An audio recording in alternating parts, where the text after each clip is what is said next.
Meu nome é Cleiton Galdino, eu sou caiçara aqui de Caraguatatuba, arqueólogo. A minha iniciativa ela teve como justificativa essa presença muito forte de comunidades tradicionais no nosso litoral norte e também muitas vezes você tem um vasto repertório de patrimônio cultural sob gestão, né, sob posse dessas comunidades e muitas vezes você tem uma pressão, né, muito grande de ordem econômica, de ordem urbanística, que vai de encontro, né, contra esses patrimônios.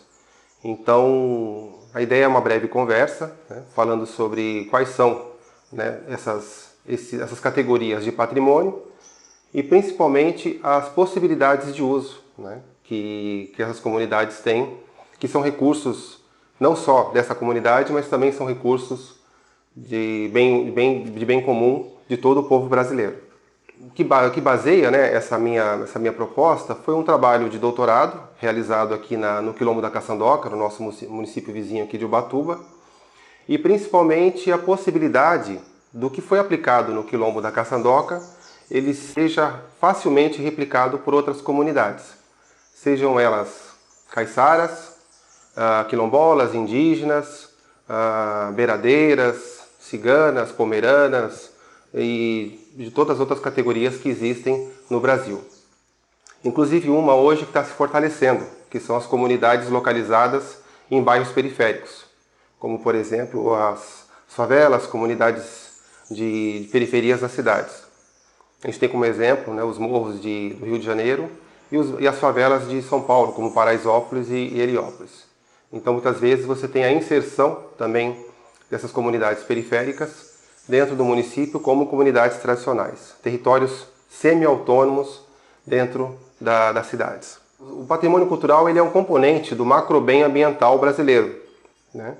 Então você tem um grande conjunto de patrimônio ambiental que é composto pelos recursos naturais, as fontes de matérias-primas, né, que são necessárias para a elaboração da produção humana. Então, o solo, a água, as plantas, né, as receitas, em conjunto com os recursos culturais, que é o saber fazer, as materialidades, né, o patrimônio edificado, patrimônio paisagístico. Então, o patrimônio ambiental ele é composto pelos recursos naturais e culturais da nação brasileira. E o patrimônio cultural ele é um bem também necessário à vida. Da mesma forma que nós temos necessidade de um solo estável, de uma água potável, de um ar puro para respirar e continuar vivendo, nós precisamos também do conhecimento dos antepassados, daquele conhecimento que nós produzimos e que vai ser dado futuramente pelas próximas gerações. Então, sem o conhecimento que nós produzimos ou herdamos, o ser humano não conseguiria viver um dia nessa terra. Então, é esse também um conceito muito forte que eu abraço, né, que o patrimônio cultural ele é um bem também necessário à vida. E por que trabalhar com comunidades tradicionais? O litoral norte paulista ele tem todo um mosaico, né, de comunidades tradicionais. A gente tem desde ocupações milenares originárias, né, os sambaqueiros, depois os tupis e outras nações ceramistas também, né, desde 4.800 anos atrás até a chegada do elemento colonizador.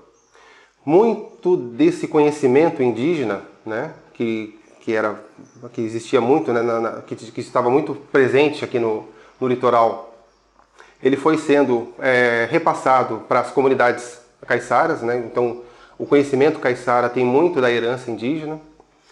A junção desse conhecimento indígena com o elemento europeu, né, e depois com as nações africanas que aqui aportaram, você tem a formação de um grande grupo que vai desde o litoral sul fluminense até o litoral paranaense, das comunidades caiçaras, né, comunidades de subsistência, muitas vezes vivendo à beira-mar. E uma outra comunidade tradicional que se formou aqui no litoral foram os territórios do povo negro, né? Então você tem muitas vezes escravos fugidos que se refugiaram, né, nas matas ou ficaram nas fazendas abandonadas. Então você também tem em Ubatuba, em São Sebastião até a década de 80, no bairro do Morro do Abrigo, bairros né, do povo negro que atualmente se configuram como quilombos, principalmente em Ubatuba. E depois, né, hoje, no século XX, você também tem aquela migração constante do povo Guarani, e você tem no litoral norte também territórios indígenas, em São Sebastião e em Ubatuba. E como eu disse no começo da nossa fala, existe também uma outra forma de consolidação de território tradicional, que são as comunidades periféricas. Antigamente você tinha os territórios muito bem definidos, né? Assim, de forma... Cada praia você tinha um bairro caiçara, né? Ou os núcleos quilombolas. E hoje você tem uma definição muito mais fluida, né? Então você tem os territórios tradicionais atuando fortemente em redes sociais com outros movimentos. Por exemplo, os movimentos culturais, os movimentos ambientais e de gênero. Então você tem toda essa autodenominação de caiçara, de quilombola, né? Ou de indígena, por exemplo, você já não está muito mais preso ao território. Você tem pessoas que se declaram que você reconhece quilombolas, né? Que, por conta da sua origem, vivendo em grandes centros urbanos, né? Você tem hoje indígenas cursando medicina, faculdades em outros países, inclusive, né? E não deixam de se reconhecer como caiçara, como indígena, como quilombola. Então, você tem essa mobilidade muito maior, né? E isso também é muito presente no nosso litoral norte. E uma das características das comunidades tradicionais, que também ela é, como qualquer grupo, né? Ela também é sujeita a dissidências, a discussões, né? E muitas vezes alguma ação interna dessa comunidade que vai contra o que é chamado de boas práticas ambientais ou culturais, né? Então, muitas vezes, é um direito, inclusive, da discussão e dessas dissidências. Mas qualquer opinião que não seja de acordo dessa comunidade não pode ser utilizada por grupos hegemônicos para inviabilizar toda a trajetória de luta e resistência desses movimentos culturais, como muitas vezes a gente acaba se deparando. E quando a gente fala de gestão do patrimônio cultural, eu queria, de forma muito breve, né, falar quais são essas categorias de patrimônio cultural, né, que podem incidir nos territórios tradicionais. Uma das categorias é o patrimônio edificado, né, que são o patrimônio arquitetônico, né.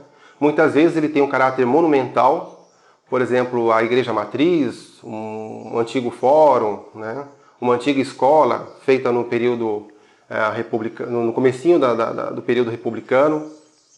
Mas muitas vezes ele também expressa o morar, né, o morar simples de cada pessoa. Então você tem no litoral norte, né, uma arquitetura muito própria caiçara, representada principalmente pelas casas de pau a pique, pelos ranchos à beira-mar, né, pelas capelas caiçaras. E esse morar caiçara, ele tem assim muitas vezes uma característica própria, né? Não existe aquela cerca que existe, aqueles muros que existem nos bairros tradicionais, mas você tem muitas vezes uma disposição mais orgânica, né? Então você tem a casa dos pais e dos avós no centro e a casa dos filhos, sobrinhos, né, e netos sendo construídas ao longo dessa casa, né, central. Então essas casas gravitárias. E você tem, muitas vezes você tem essa representação de não ter quintais, né? Então você tem a posse franca de territórios e muitas vezes você ainda encontra em alguns bairros essa disposição de casas caiçaras, né? Uma outra categoria que existe são os sítios arqueológicos. Então, como eu mencionei, né, o litoral tem pelo menos 4.800 anos, né, já comprovados de existência do ser humano, né? Então, desde 4.800 anos até 30, 40 anos atrás, como por exemplo a Fazenda dos Ingleses em Caraguatatuba, você tem um grande período de ocupações, né, de várias culturas, muitas vezes algumas que se sobrepõem, né? E esses patrimônios, né, são vestígios deixados pelos nossos antepassados, configuram o que a gente chama de patrimônio arqueológico. Uma terceira categoria é o patrimônio monumental e artístico em espaços públicos. Então, é muito fácil a gente identificar nas cidades os bustos, as estátuas, né, que muitas vezes remetem a personagens né, de uma classe dominante, né? Então o prefeito, o bispo, um antigo médico, né? Mas muitas vezes hoje você já encontra nas praças, nos muros e nos espaços públicos monumentos e obras de arte de caráter popular. Um dos exemplos que eu dou, que eu sou muito afeito, são os grafites, né? Então você tem hoje iniciativas particulares e populares de imprimir nos muros e nos espaços públicos as obras de arte, né? Não vamos confundir uma discussão teórica de distinção do grafite e outras formas mais de vandalismo. Mas eu falo do grafite, né? Uma expressão artística que se tem nos muros e nos suportes de parede. E uma outra característica também de monumentos de ordem popular são as santas cruzes, muitas vezes colocadas em beira de estrada, para lembrar infelizmente, né, algum acontecimento fatídico. Então, esses monumentos são monumentos e obras de arte em espaços públicos. Uma outra categoria são os patrimônios paisagístico-culturais. São aquelas formações da natureza, né, apropriadas pelo ser humano, com algum significado, alguma afetividade, ou como lembrança de algum acontecimento, ou também construído pelo homem. Aqui em Caraguatatuba nós temos, como exemplo, a Pedra da Freira, a Pedra do Jacaré, né? Ou um outro construído é o Morro de Santo Antônio, né? Você tem um morro, um paisagismo e um mirante apropriado, e muitas vezes associados também à lenda, né? A própria Pedra da Freira, associada a alguma lenda, né? Uma outra categoria é o patrimônio imaterial, que são aqueles saberes, né, dos antepassados ou aqueles que são elaborados atualmente. Então as receitas antigas, as manifestações tradicionais, as crendices, a farmácia de fundo de quintal, né? A própria técnica tradicionais de cultivo, de saber do clima. Os bens móveis é uma categoria de objetos biográficos, né? São aqueles conjuntos, né, de bens particulares que representam a trajetória de cada pessoa, de cada grupo. Então, muitas vezes, uma foto antiga, uma coleção de objetos, uma coleção de livros. E eu chamo a atenção para essa categoria porque nós estamos no mês de janeiro. E você tem, nessa época, normalmente grandes acontecimentos que impactam grandes comunidades. Alagamentos, deslizamentos de morro, ou durante o ano, infelizmente, né, incêndios em favelas. Então, muitas vezes é uma categoria que não se dá devida atenção, inclusive pelos órgãos de preservação e muitas vezes pelos gestores públicos. Quando você tem uma grande catástrofe no bairro, né, e num cenário muito favorável, você consegue salvar todo mundo, muitas vezes as pessoas olham para trás e elas veem que perderam tudo, né? Então a mãe perdeu todas as fotos dos seus filhos, né? A menina perdeu o seu caderno, perdeu a sua medalha que ganhou na escola, né? Então a mãe ou o pai perderam as suas ferramentas. Então muitas vezes você tem um cenário que você salvou, né, as vidas das pessoas, que é lógico que é a intenção que tem que ser feita, mas quando você passa para trás, elas perderam os seus objetos, e muitas vezes testemunhos da sua memória. Então as pessoas ali estão vivas, mas infelizmente elas perderam um pouco da sua alma, um pouco da sua memória, né? Então hoje a gente vê uma categoria que muitas vezes que deveria ser um pouco mais observada, inclusive nessas gestões de territórios, né? Principalmente nas que estão localizadas em espaços vulneráveis. E a última categoria de patrimônio é a comunidade tradicional em si, né? Então, a comunidade caiçara, a comunidade quilombola, a comunidade cigana, a comunidade localizada num bairro periférico, ela em si já é um patrimônio, né? Eu costumo falar que o todo é maior do que a soma de todas as partes. Então, ainda que essa comunidade tenha todas aquelas categorias que eu falei anteriormente, ela em si, a forma de ocupar o território, as memórias, as relações e os conflitos, ela em si já é um patrimônio. Então, hoje aqui no litoral nós temos como comunidades tradicionais, comunidades caiçaras, como bem falei, comunidades quilombolas, indígenas, e outras que podem se formar no futuro. E quando a gente fala em gestão do patrimônio cultural por essa comunidade, a gente tem um conceito de preservação, um conceito que foi desenvolvido durante os nossos trabalhos. Esse conceito de preservação do patrimônio, ele é composto por três vertentes. A primeira é a zeladoria. Então, você tem aquelas ações de prevenção de danos, manutenção, né? Prevenção contra incêndios, contra aquela ação mais corriqueira mesmo de você preservar o patrimônio, como se fosse um zelador mesmo de um prédio, né? Prever e mitigar e consertar algum dano que porventura tenha acontecido. A segunda vertente é a autonomia, que a comunidade ela tenha também autonomia para gerenciar esses seus recursos. Ela tem autonomia para modificar, né? A gente não pode pensar num patrimônio como algo congelado e que deve ser preso no passado. A gente tem que dar oportunidade para as pessoas atualmente também imprimirem as suas impressões, as suas percepções e as suas memórias. A gente tem como exemplo a mistura de movimentos tradicionais, como por exemplo os mais antigos, como congada e folia de reis, samba de roda, jongo, misturados hoje com movimentos modernos, como o hip hop, o rap, né? Então você tem essa autonomia de ter essa adequação, modificação. Um dos exemplos dessa autonomia, existem músicas que alguns anos atrás eram consideradas aceitáveis e normais, e hoje a própria comunidade entende que ela tem um teor machista ou um teor racista, por exemplo. Então a comunidade tem essa autonomia de suprimir aquilo que ela já entender que já não representa mais as suas ideias. E a terceira base de preservação é a fruição, o uso, né? Tudo aquilo que não é utilizado, ele se perde, ele é impactado, né?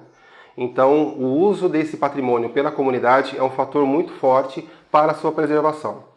Então, se você não adianta nada você ter um patrimônio edificado, né? Ou um patrimônio imaterial que só pode ser exercido uma vez por ano e a comunidade não tem acesso, né? A comunidade escolar, por exemplo, ou outras pessoas, né? Então isso fatalmente vai se destruir. Então esse conceito de preservação que nós apresentamos, ele só revisando, ele é composto por zeladoria, autonomia e uso/fruição. E esse uso, as potencialidades de uso do patrimônio cultural, tanto pela comunidade detentora, essa comunidade tradicional, quanto pelaquela visitante, você tem 4 possibilidades. A primeira é a pedagógica. O patrimônio cultural ele tem um forte potencial de ser subsídio a atividades educacionais, em todos os níveis de ensino, desde o fundamental, passando pelo ensino técnico, ensino transversal, cursos livres, até o acadêmico. E muitas vezes o patrimônio cultural ele pode ser uma sala de aula ao ar livre, né? Então você trazer as crianças para visitar um rio, como por exemplo aqui o rio próximo, o Juqueriquerê, entender toda a dinâmica e os fatos históricos que foram relacionados a esse bem paisagístico, trazer um grupo tradicional para dentro da escola ou levar a escola para uma apresentação de grupo tradicional, visitar o centro histórico, né? O centro histórico, o centrinho de Caraguatatuba, mesmo para a criança entender, ou para o aluno entender o que é antigo e o que é novo e quais os processos de mudança, né? Então, o patrimônio cultural ele é um ótimo subsídio para atividades educacionais, tanto fora da sala de aula como também dentro da sala de aula. A segunda potencialidade é o subsídio à produção artístico-cultural. Então você tem diversos elementos no patrimônio cultural que eles podem ser inspiração para os artistas, em todas as suas linguagens. Então artes plásticas, artes cênicas, literatura, artes visuais. Hoje nós temos os jogos eletrônicos também, que se inserem muitas vezes, né, já numa produção artística, né? Então você tem muitas vezes a potencialidade de pegar uma lenda que está associada a um sítio arqueológico ou, por exemplo, a um patrimônio paisagístico e transformar isso numa peça de teatro, numa pintura, uma escultura, e as possibilidades são infinitas. A terceira potencialidade é a econômica, e essa é dividida em duas partes, principalmente a turística e subsídio, né, como vetor de produção artesanal. Então o turismo hoje ele é já é uma indústria, né, uma atividade econômica muito forte no mundo inteiro, e você tem muitas vezes elementos que caracterizam muito fortemente cada bairro ou cada cidade, e ele pode servir de motivação para que sejam visitados, para que sejam até inclusive preservados. O patrimônio arqueológico, o patrimônio cultural, ele pode ser inspiração para produções artesanais, né? Então, desde réplicas de artefatos ou pinturas, né, de bens arquitetônicos, ou reinterpretações em diversos materiais. Tanto os materiais ditos tradicionais, né, fibra, cerâmica, até os materiais mais recentes, né, alumínio, metais e assim por diante. E a quarta potencialidade de uso do patrimônio cultural é o fortalecimento da identidade. Então, quando você traz esse patrimônio cultural e leva ao conhecimento da sua comunidade, principalmente dos mais jovens ou daqueles moradores que vieram e hoje estão nessas comunidades, a partir do momento que eles conhecem o seu patrimônio, eles têm um fortalecimento tanto do conhecimento da sua trajetória quanto da trajetória do seu grupo.